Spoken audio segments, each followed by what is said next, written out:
Afghanistan to 100 grand. You already hit play? Alright guys, here it is. Your real estate investor next door, Byron Scott. Here with my guy Thad. Some of y'all heard about me talk about the guy that went from Afghanistan, came back and started wholesaling. And you see the title of this video, From Afghanistan to 100 grand, wholesaling real estate. So I'm gonna talk to Thad. Just give you a little backstory. Me and Thad met each other like a long time ago on some family ties, and we talking about way long back ago, like was it middle school? Probably middle school. Yeah, but maybe ninth grade or something. Yeah, something like that. But later on, when I went to college, I was in college, and Thad was just chilling, hanging out. I was working and struggling to survive. Dude, he wasn't struggling, man. He was riding the Challenger, Charger, whatever. Charger. Takes a gas insurance, man. Eat you up. But anyways, man, he would always tell me about a book called Rich Dad, Poor Dad. And man, he would just kept telling me about it. I'm like, dude, what is this guy talking about, man? It's like, dude, and then I'm listening to the book. I'm in college, so I'm living out the poor dad life. And, I finished college and I keep going, but, he, with that book, just, you start thinking about like, what can I do to create passive income? You start thinking about stuff like real estate. And then, and I always told like Thad would, he went off and did a lot of stuff like in the military, stuff like that. But I always told him like, hey, look, man, you got to come back. We're going to start doing something. And he then always said it. Yeah. Something. It was we flipping houses, we renovating houses. He had a plan. So it was like years and years and years and years, and then finally I was like, man, I think this is it. I think I got it. So like last year, when did you get back? I got back in October, but even back in June or July, I was getting unsolicited Facebook messages. Yeah. Dad, you need to come home. We need you, so much money. Look at this check. So yeah, it's real. Yeah. So I was trying to convince him, hey man, you gotta come back. You gotta come back. I was like, dude, I think I found it. Finally found it. So. And then I was a little skeptical because at the time I was probably making maybe like $13,000 a month or something, $14,000 a month. Yeah. So he's like, you need to quit your job. You're like, quit my job. This man's crazy. He's insane. Did you make it back? But here I am. I still remember like being on the phone and he asked me like, how does this work? Like, how do you do this? How does this work? And he was asking me like, basically, could he do it from like where he was? Now, like, you could, and at the time, I really didn't know everything I knew now. I was doing a lot of like driving for dollars and like getting out there in the streets and stuff like that.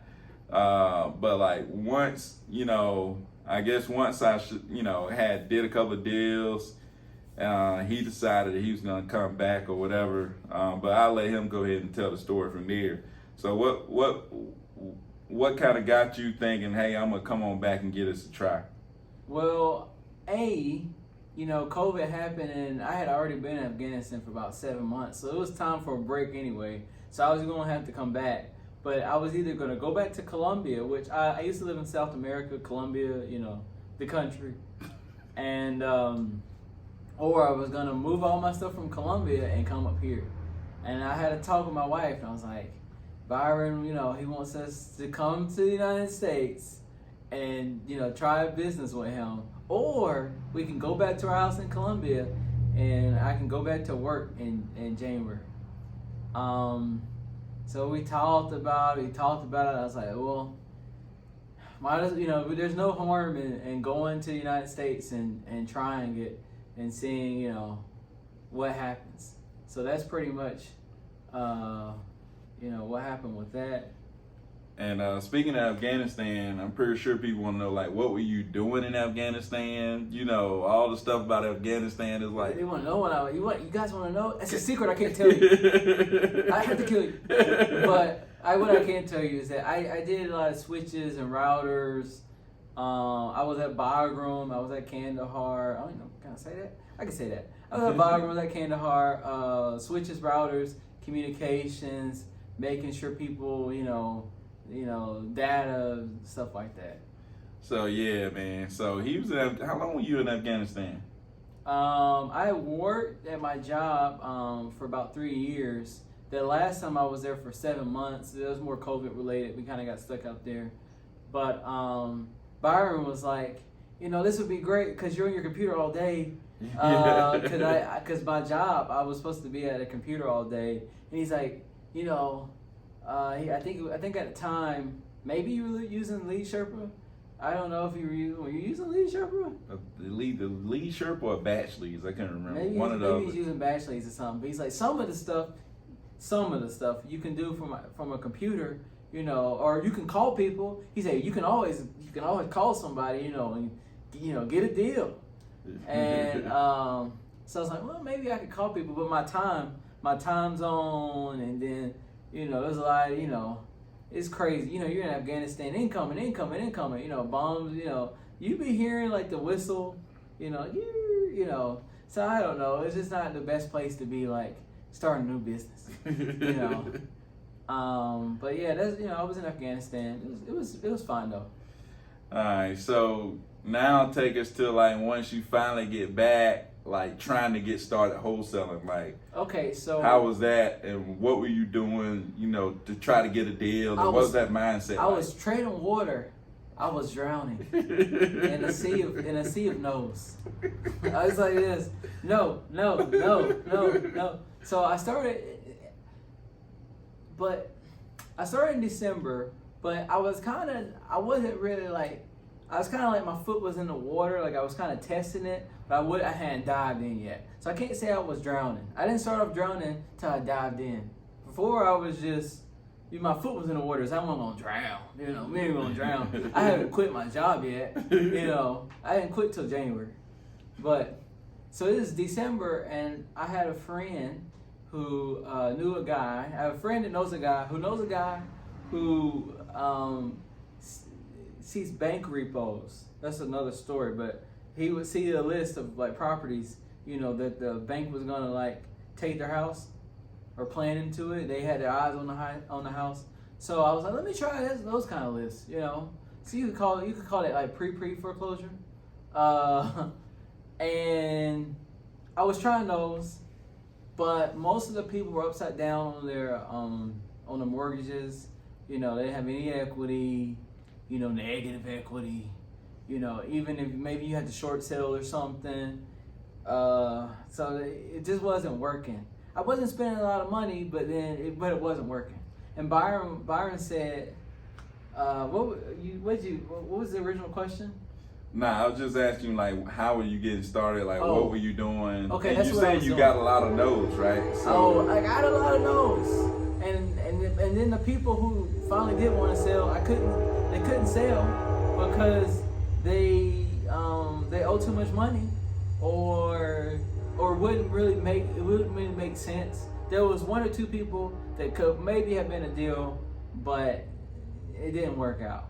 There was a few that maybe could have been a deal, like maybe two. Okay, so that's pretty good too, actually, if you consider how many leads it was, but it didn't work out. That's how I got started though. And so in January, I was like, okay, it's time for me to go back to work. I either got to go back to work, or I got to say I quit and I'm going to do this thing full time, and or maybe not even do it full time, but at least stay here and not go back to work. So January rolls around, I talked to my wife, I told Byron, I was like, Byron, I don't know, man. I might have to go back to work, man. I ain't got no deals yet. It's been 2 weeks. I ain't got a deal yet. Probably had been 4 weeks, but I ain't got a deal yet. And he's like, man, I don't even remember what you said, to be honest with you, but he said something reassuring, you got this, man. You made for this. I know you can do it. You know, positive stuff. He was like, probably didn't think I could do it, but he was saying positive stuff, you know. But so I talked to my wife, and I was like, hey, she didn't really want me working in Afghanistan anyway, so that was helpful to him, you know. And she's like, you know, you might die. You might die out here. I live in a pretty safe place, though, so it's very unlikely, you know, where I live. But I quit. And a lot of contractors, when you quit, they're like, oh, man, he'll be back. Yeah. That's what contractors say. Oh, he'll be back. You know, he can't make it. Yeah. He's institutionalized. He can't make it on his own. Yeah. But I'm kind of a risk taker, so I'll try it. You know, I'll dive in. So January, February, March. At the time, I was wholesaling. Well, I wasn't wholesaling. I was attempting to wholesale, but I wasn't really wholesaling full time because the guy who gave me the list, he only gave me the list, the pre-foreclosure list. He only gave me that list once a month. So I would pull all those once a month, maybe do all my texts for that like week, and then just wait and just reply to the text, you know. So that was December, that was January, that was like February, and Byron was like, it's not working, maybe you should try something else. And I was like, okay, well, you know, it's been 3 months, that hasn't worked, so maybe I should try another place. I tried in South Georgia. I guess you could call it Southern Georgia. So I think I told you. It was in. I think I had told you because you was doing that, and I was like, "Look, dude, that ain't gonna work." And you knew a guy in Augusta. Yeah, I knew a guy. You knew a guy in Augusta, so I was like, "Hey, look, figure out where he buy at." Yeah. And then I was like, "Just go." Where? Yeah, that's what he said. Yeah, I knew a guy in Augusta. This guy, he flips homes. Like you put in a little bit of money, he'll let you buy a home with him, and you'll get paid back some money. It's not as good as wholesaling though. It's not that kind of money. But I knew he said he was buying in a town called Statesboro, and so I was like, okay, well, let me try Statesboro. I tried it. The first time I texted Statesboro, I don't think I got anything. And I remember Byron was like, because I'm a little crazy. I don't know, you know, I might look the same, but I'm a little crazy because Byron said, you're going to buy all those leads? Because, you know, Byron normally, or at least he used to normally, only buy like, say, 100 or something. But at the time, like back in the day, like we would say like that's a lot of leads. Yeah, yeah. If we spent like, what, like $200 or $300 on those cities, well, you going all in. Yeah. You going all in, you just slow down, pump the brakes, man, pump the brakes. Save some, you know. But I think I probably spent like 100 and something, you know. Don't forget now, I quit my job. All I have is, you know, are bills these days. And and with my contracting job, you know, you only get paid when you're employed. So probably the last paycheck I got was like October. So you don't remember, I haven't got paid since October. This is like February. Okay. So you know, you going all in. Okay, so we texted him the first time, nothing. And I had also tried a different place. Remember, I tried Rome too before that. Oh yeah, I told you not to go to Rome. Why did I tell you not to go to Rome? Because he was a hater. No, why did I tell you not to go to Rome? I didn't have any buyers in Rome. Bam. I didn't have any buyers. And did you find any deals in Rome? I did not. Exactly. So I went to Statesboro. In Statesboro, the first time I texted, nothing. Texted it again. The guy just like so easy. Byron saw it too. It was like, you know, you just give him the initial, and he comes back and he's like, what? I don't even. I'm like, eventually I just asked him how much he wanted, and I think he said he wanted like 28. He wanted 28,000.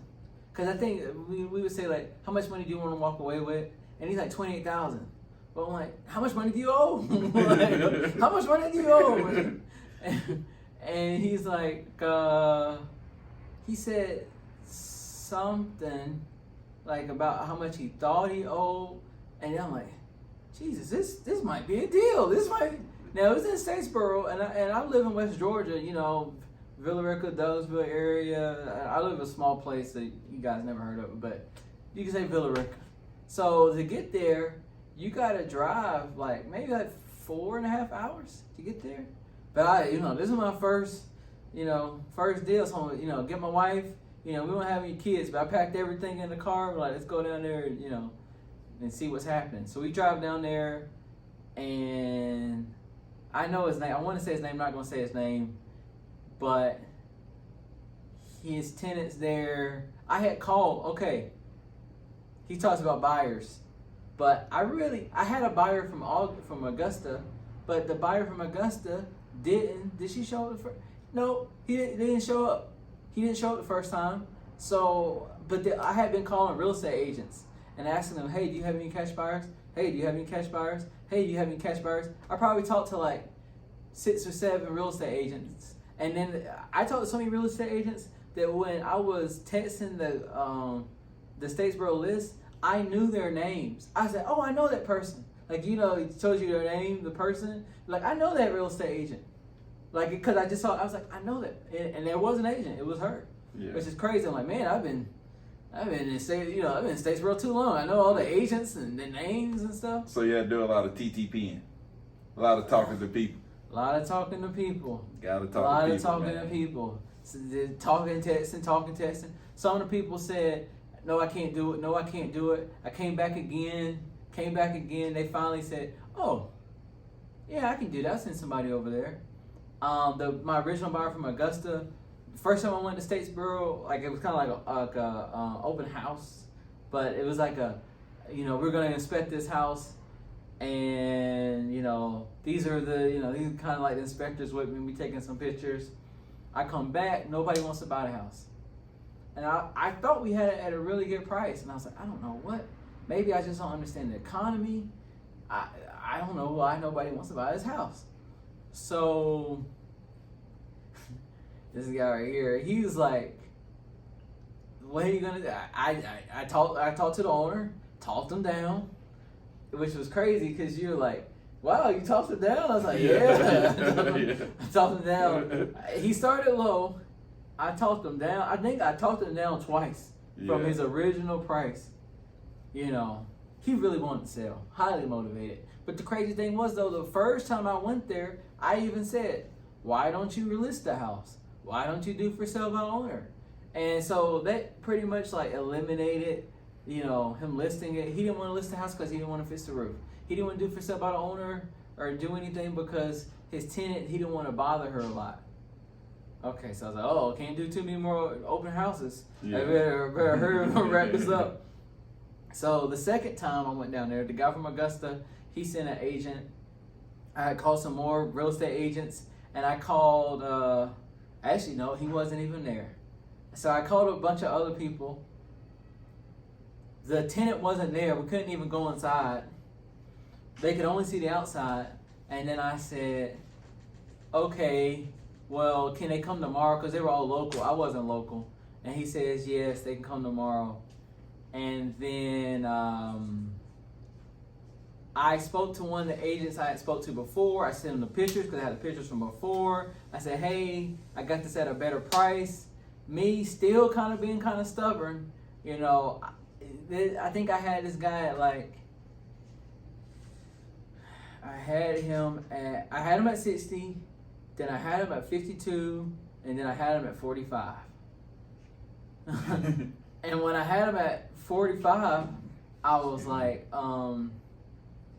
the people that said no at 60, I'm like, maybe they'll say yes now. Yeah. So I was like, I asked him what kid, I showed him the pictures, and he told me, he said, I can do 55. And I texted back, I said, can you do 58? I did. Like, hey, you do 58. Should have said 60. But he sent another buyer out there who was real hungry. It was another agent who was real hungry. Should I say his name? Should I give him a shout out? Shout out to Bo, you know, in Statesboro, if you see this video. He's an agent out there, but so he came, he saw it, he's like, oh man, this is a great price. I'm like, I just had the wrong buyers. So I should have just enlarged the net and just kept calling outside the ring. But you know, with the timetable of how many days you have, you get kind of desperate. I don't know, you know, you're like, I only got this many more days left. Cause I think I had them on 14-day. So that's some time, but it's not that much time. You know, every night I go to bed, you know, felt like 24, like tick tock, you know. But that was my first deal. He was making fun of me and stuff because it was only 13K, 12K. He wasn't making fun of me, but he said I made too much. That was a big deal, man. It was a big The deal. guy who sold the house, how much he made? He always starts with this. The guy who sold the house made like 19,000. He made like 12, 13,000. It was like crazy thing was close to 13. Nobody wanted to buy the house. Nobody wants to buy the house. I'm like, and I told the owner, I was like, man, I don't know what's up, but all the local investors, nobody wants. Because I told him that we partner with local investors to purchase homes. So the local investors come out, we partner with them. They, you know, that was the thing.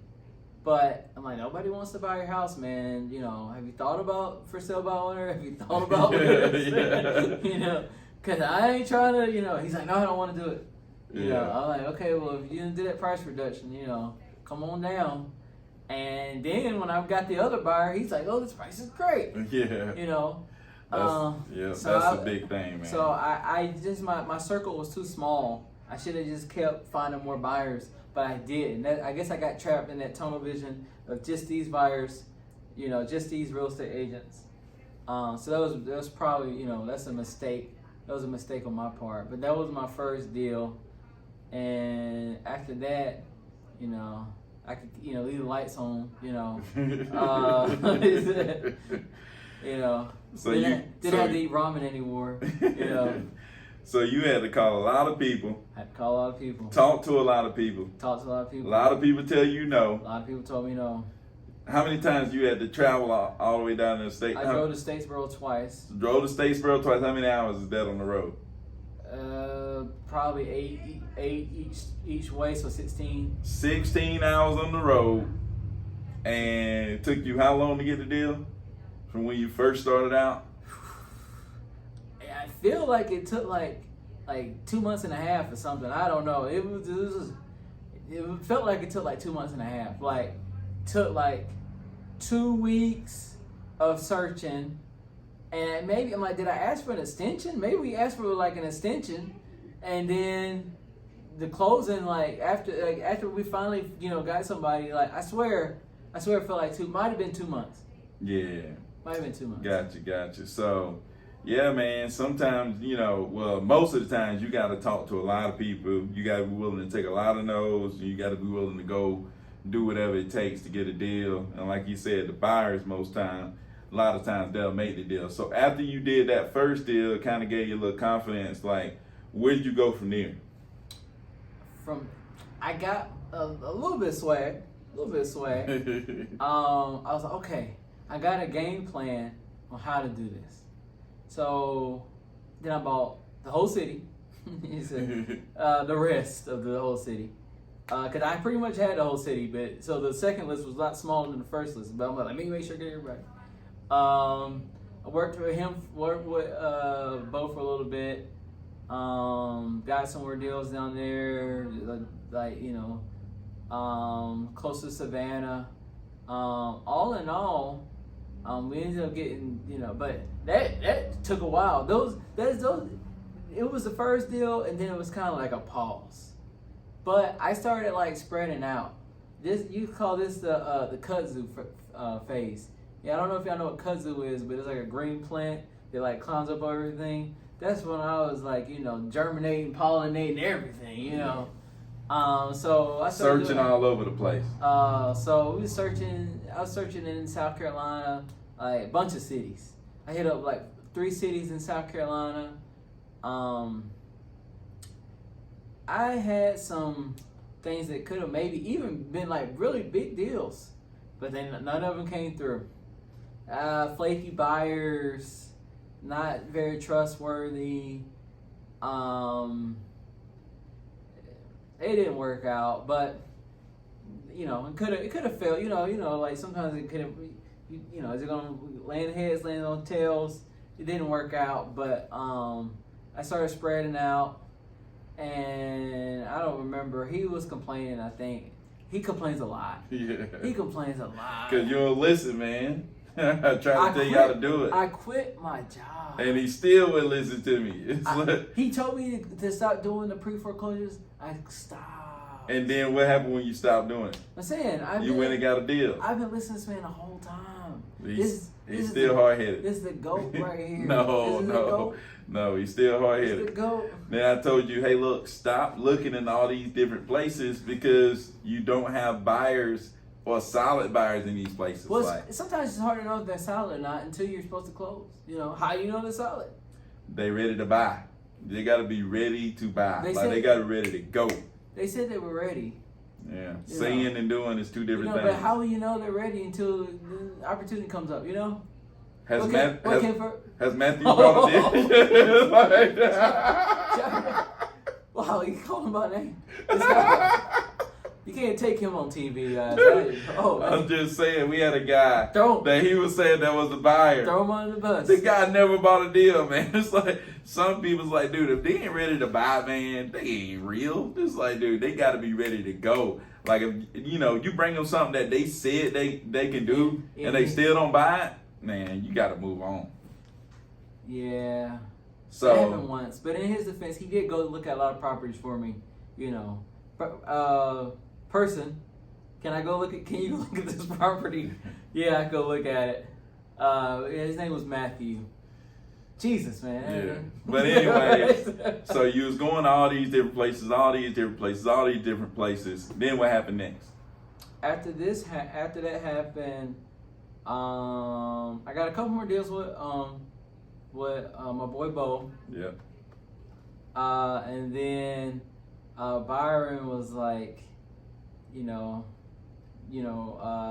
hey, I got a different buyer, that kind of thing. Why don't you try a different place? Yeah. And so I went to a different place, the great land of North Carolina. And also went to a different place, the great Sunshine State. But yeah, during that time though, we perfected, our approach, how we talk to people. Even, the more people you talk to, the easier it'll get. I guess everything in life, the more you do it, the better you get at it. Just like if it was like a video game or something, like you level 99, yeah. Level 10, But so the calls, like talking to people and stuff, since you know more about it, it's an easier subject to broach and easier all the talking and stuff. So that's gotten easier. Our approach, my approach has gotten easier. And even like, our approach sometimes isn't even the same. But both approaches are working. Yeah, so we do things different, but it still works. Yeah, so it still works. So I hit you up. I said, look, man, you all over the place, and you still got a few deals. Like he was doing a few deals, but I was like, it's small, and it still wasn't as consistent. So I was like, hey, look, man, I got a buyer that I found some people that buy in like North Carolina too. But I really don't want to go into North Carolina, So I was like, hey, look. He was throwing me some scraps. Yeah. I was like, I really don't want to do this. I like what I'm doing. I like, my set of buyers right here. I really don't believe, I think that they're legit because I knew people that knew them.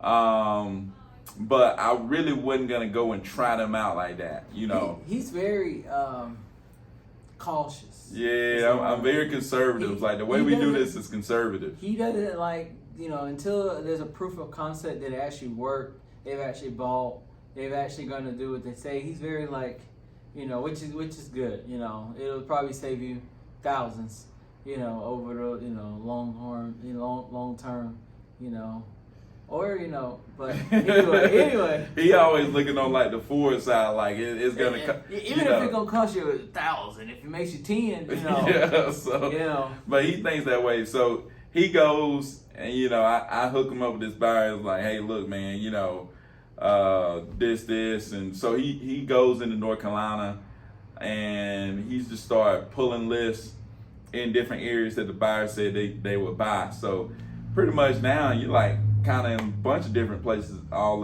up in North Carolina now. Sure. I am in a bunch of different places, and the buyers, turned out to not be as flaky as he thought. Sometimes they're a little flaky, but you found more than one now. You got I found more than one. Yeah, so that's why Afghanistan to $100,000. Yeah, but I found more than one. Most of the stuff is in place. This guy's always preaching systems and stuff, so that's a real big help, to have the Godfather over here, with all the knowledge. It's almost like a cheat code or something. It's you got like a vet or something, and you listen to him, on some things. Yeah. You listen to him, good things will happen. So. I know a lot of y'all check out his videos, but he pretty much puts out video at least weekly, sometimes daily. So I, listen to what he's saying, cause he's right. Yeah. He's doing something right. So you got started in North Carolina. You started doing deals, and like when you start reaching out to these people, were they just saying yes more? Were they saying? Were you still getting a lot of no's? Kind of what was different between working in North Carolina and working into all these other different places? Like, what was the difference?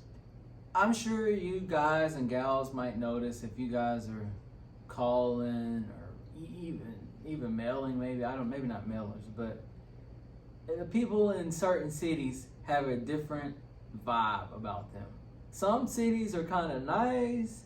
And then some cities are like, get off my phone, get off my lawn. I noticed that some of the sellers were kind of like, they wanted a lot of money. I was like, man, these people like the people from Georgia that, the South Georgia, they were, that's how I found a deal. Because they was you can find those too in North Carolina. But the thing that really was helpful though, was that my buyer is a quality buyer. So with that quality buyer, at least I was assured that this is the process, this is how it's going to work. So once I have the sellers ask me, what's the process? What do you got to do this? Like how many? Like okay, there's going to be one inspection. It's going to be on this date. Before I had to say like there might be 1, 2, or 3 inspections. I'll be there. Before I had to go myself and make sure nothing crazy happened. But now with my quality buyer, I can not go. And it'll still get done most of the time. And that's because you got relationships though, right? It's like you gotta know people. Like you gotta be, he knew me, I knew them, and it was like a thing where it's like you able to trust somebody because you have built that relationship when you know somebody that brought that person value, and because I brought people value when I come and I say, hey, look, this is my guy, he's gonna be doing this. Then they're gonna take care of him because it's just when you add value to people, that goes a long way. So that was one of the main things in helping even him get started. And like I said, we go all the way back. He helped me even think about real estate. So it was like, hey, I wanted to make sure that he was gonna get in, into the same thing. Everybody, if you wanna, plant some seeds now, just throw out Rich Dad Poor Dad books at people. Be like, read this, and then if they make a lot of money, maybe they'll remember you. I'm not saying that works or anything, but just try it.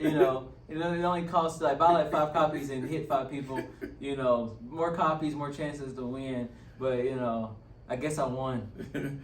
So how much you made like so far from that first deal to now?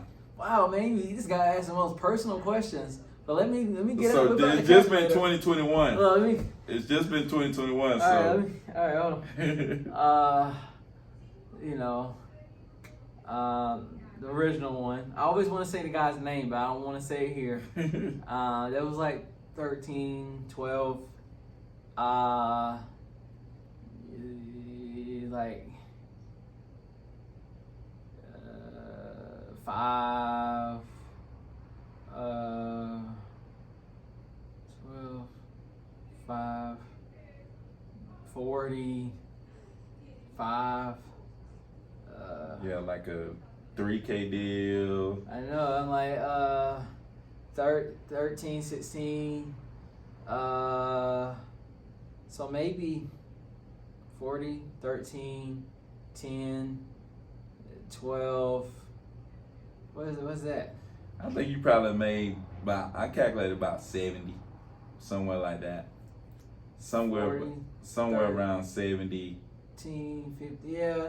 That's Somewhere around 70. That's probably about 70. So from January to now, you made about 70, but by the end of the year, you probably gonna be done made at least 100, if not 150.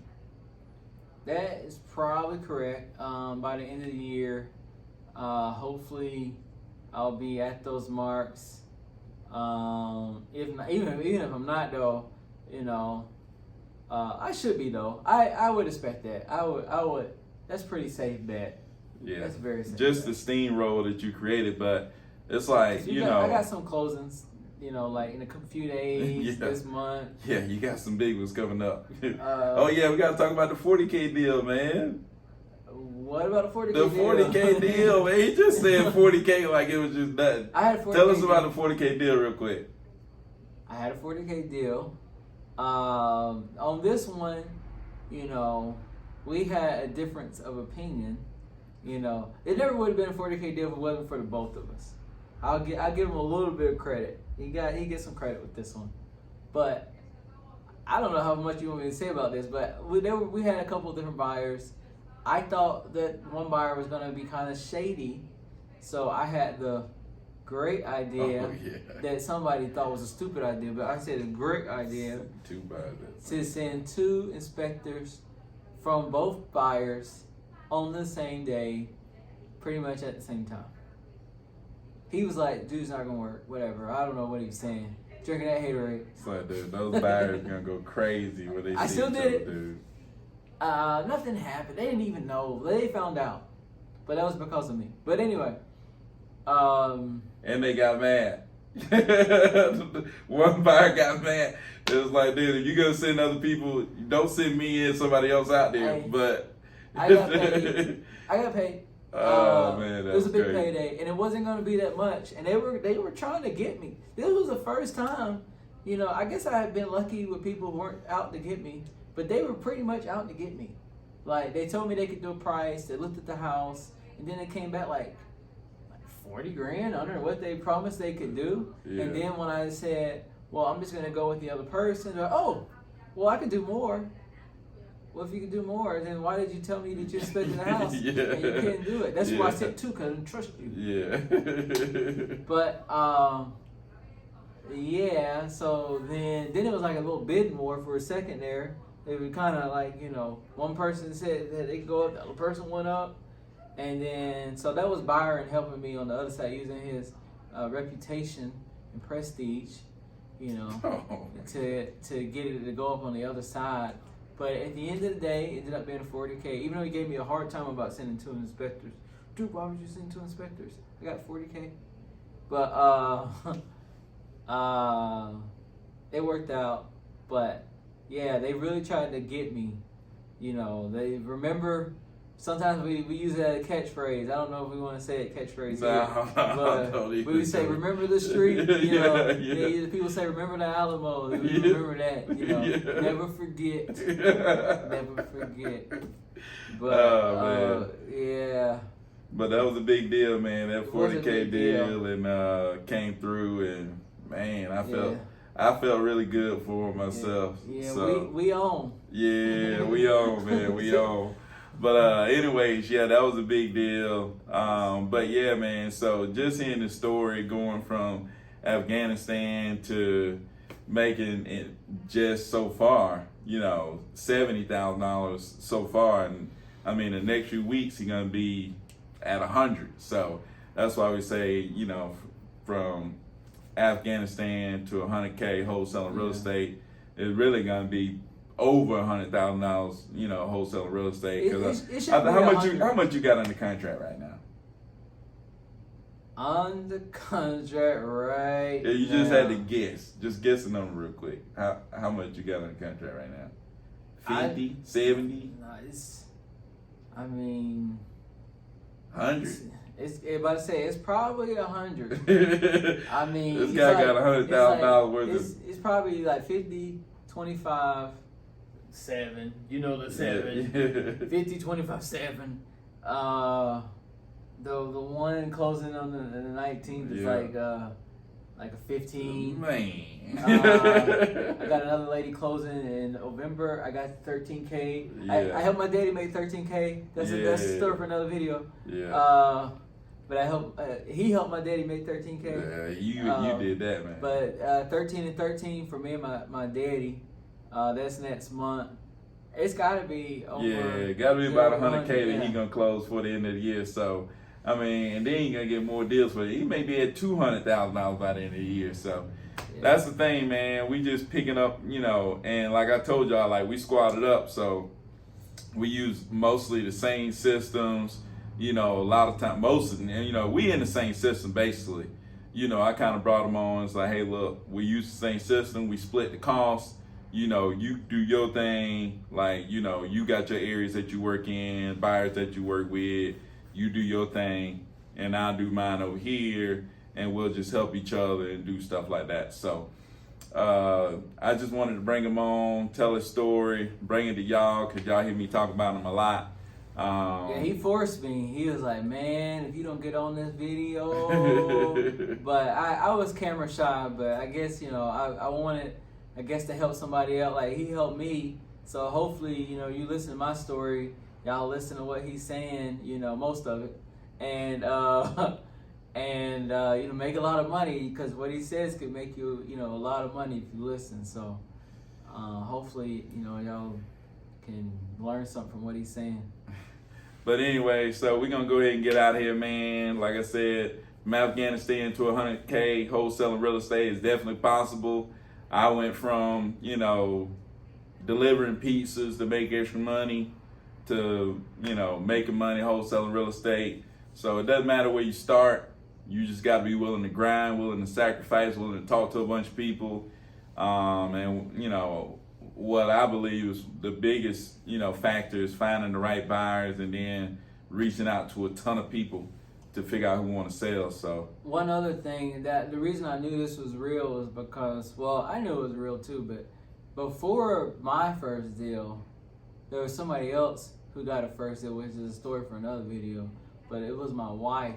Oh, yeah. Yeah, that was a good one. And they probably would have had a huge deal, but I'll leave them to that story. But man, so you'll have to get her. So my wife done made some money. Yeah, my daddy done made we gotta some come money. on and tell that story. It's a family affair or something in here. So actually, like when I first started, like it was actually like my third month or fourth month wholesaling. Like I was still in Afghanistan. Yeah, he was still in Afghanistan. His wife was in Colombia, and like somebody hit me up, and I realized that they weren't speaking English. Just like, and the only person I knew who spoke Spanish was his wife. I had talked to him. I was like, "You think you talk to this person?" But then I was like, "I know Andrea could do this." And then, so I hit his wife up, and she talked to the person, and basically kind of almost held up the whole thing. And like almost completed the deal, and we just kind of worked together, and we closed the deal together. She got paid, I got paid. So his wife kind of did a deal. Yeah, but way before he did. So I would like pick at him, like, hey, Guys, he would give me a hard time all the time. Your wife got a deal. What's wrong with you? Yeah. You gonna let your wife beat you? Yeah, from Colombia. She did a deal in Colombia, dude. That's crazy This stuff. is what I deal with all the time. But when you pick them out, exceptional. You get exceptional results. So all I like to say is pick your spouses. It worked out, and so it worked out. Yeah. On another note, I'm gonna be starting a YouTube channel soon. I don't want to say the name in case somebody steals it, but I'm sure he can put a little bubble up or something. Yeah, we'll go ahead and plug you. Point. We'll be plugging you. Don't worry, man. But I gotta make the channel before I say the name. But y'all, hopefully y'all see from me soon. Maybe y'all see me and him eating, tearing down some food. That's the stuff we do to. We don't do no drugs and stuff, so that's something we do to have a good time, on the clean side of things. So yeah. But anyways, man, so we'll definitely plug you. But that's it, man. That's all we got for y'all. We appreciate y'all tuning in. If you haven't already, subscribe to the channel, all the other good stuff, man. But until next time, peace out. Whew, that was good. Oh, Lord. That was a good one, that was a good